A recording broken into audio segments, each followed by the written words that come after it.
নমস্কার বন্ধুরা, কেমন আছো সবাই? আজকে নিয়ে চলে এসেছি আপনাদের জন্য প্রেমের ডায়েরির এপিসোড 2।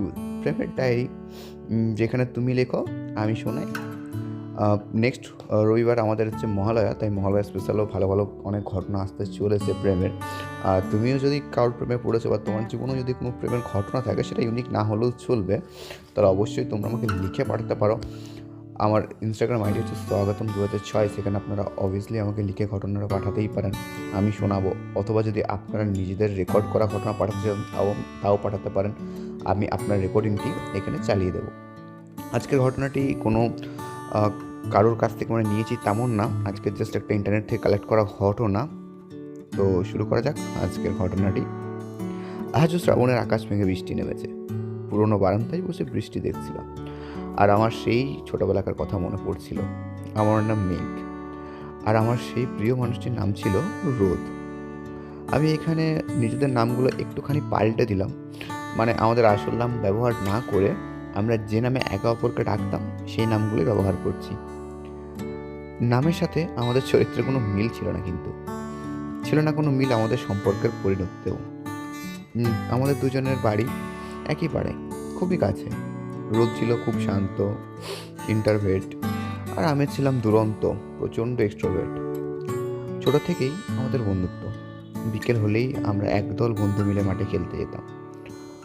রোদ শুধু দর্শক হয়ে দাঁড়িয়ে থাকতো, আর আমি দৌড়তাম, খেলতাম। ও আমাকে দেখতো, আমি ওকে দেখতাম। তখন বুঝিনি ওটা শুধু দেখা ছিল না, ছিল ভালোবাসার জন্ম।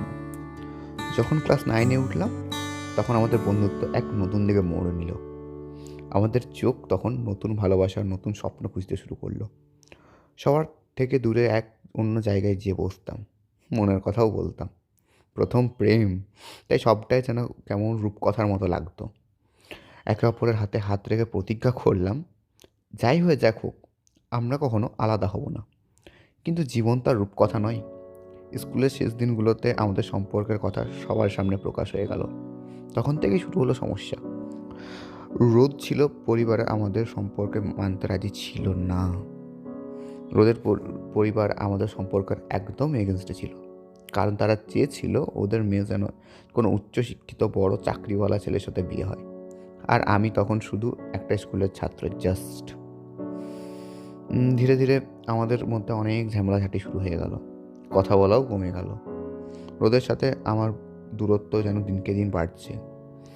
একটা সময় ছিল যখন আমরা প্রতিদিন কথা বলতাম, দেখা করতাম। এখন সপ্তাহে, তারপর মাসে। আমাদের দুজনের মনে অনেক সন্দেহ আর অভিমান বাসা বাঁধতে শুরু করলো। হঠাৎ একদিন রোদ আমাকে না জানিয়ে বিদেশে চলে গেল। কেন গেল, কী জন্য গেল, কিচ্ছু বলে যায়নি। শুধু একটা চিঠি দিয়ে গেছিল, যেখানে লেখা ছিল, মেঘ, আমাদের সম্পর্ক আর এগোনো সম্ভব নয়, তুমি আমাকে ভুলে যেও। আমার জীবনে অন্য কেউ আসবে, যে তোমাকে আমার থেকেও ভালো রাখবে, আর আমার জীবনেও হয়তো অন্য কেউ এসে বাসা বাঁধবে। আমি এই লেখাগুলো পড়ে খুব ভেঙে পড়েছিলাম। আমার পৃথিবীটা যেন দু টুকরো হয়ে গেছিল সেই দিন। রোদের পাঠানো চিঠিটা আমি অনেকবার পড়েছি, কিন্তু কোনো উত্তর দিতে পারিনি। শুধু চিঠিটা আমার কাছে আজও স্মৃতি হয়ে রয়ে গেছে। তারপর সময় গড়াতে লাগলো, অনেক বছর আজ কেটে গেছে। আমি এখন এক সফল লেখক। আমার লেখা বই অনেক জায়গাতেই পাবলিশ হয়েছে। আমি এখন অসমাপ্ত প্রেমের গল্পটাই বেশি লিখি। পাঠকরা আমাকে প্রায়ই জিজ্ঞাসা করে থাকে, আচ্ছা, আপনার গল্পগুলো কেন অসমাপ্ত হয়? আমি তখন একটু হাসি, তবে কোনো উত্তর দিই না। হঠাৎ একদিন আমার অফিসের ডেস্কে একটি বই এসে পৌঁছালো। বইটির লেখককে, আমার সেই পুরনো রোদ। আমি অবাক হয়ে বইটির পাতাটা উল্টালাম। বইটির প্রতিটি গল্পে আমাদের দুজনের সেই হারিয়ে যাওয়া মুহূর্তগুলো লেখা ছিল। বইটি শেষেও একটি অসমাপ্ত চিঠি ছিল, যেখানে লেখা ছিল, মেঘ, কখনো যদি তুমি এই বইটা পড়ো, তাহলে জেনে রেখো, তোমাকে না জানিয়ে বিদেশ চলে যাওয়ার কারণটা ছিল আমাদের দুজনের পরিবারের চাপ। কিন্তু তোমার প্রতি আমার ভালোবাসা আজও অসমাপ্ত, তাই এই বইয়ের প্রতিটি গল্পও অসমাপ্ত। আজ বৃষ্টি পড়ছে, আর আমি আমার রোদের লেখা সেই বইটি পড়ছি। আমাদের সেই অসমাপ্ত প্রেম হয়তো কখনো সম্পূর্ণ হবে না। আজ হয়তো তারও অন্য কোনো ছেলে আছে, বা তারও হয়তো আজকে অন্য কারোর সঙ্গে সে স্বপ্ন বাঁধে। আমার জীবনে তারপর থেকে আর ভালোবাসা খুব একটা এসেছে তা নয়, আসলে সেই জিনিসটি আমি আর কোনো কারোর মধ্যেই খুঁজে পাইনি।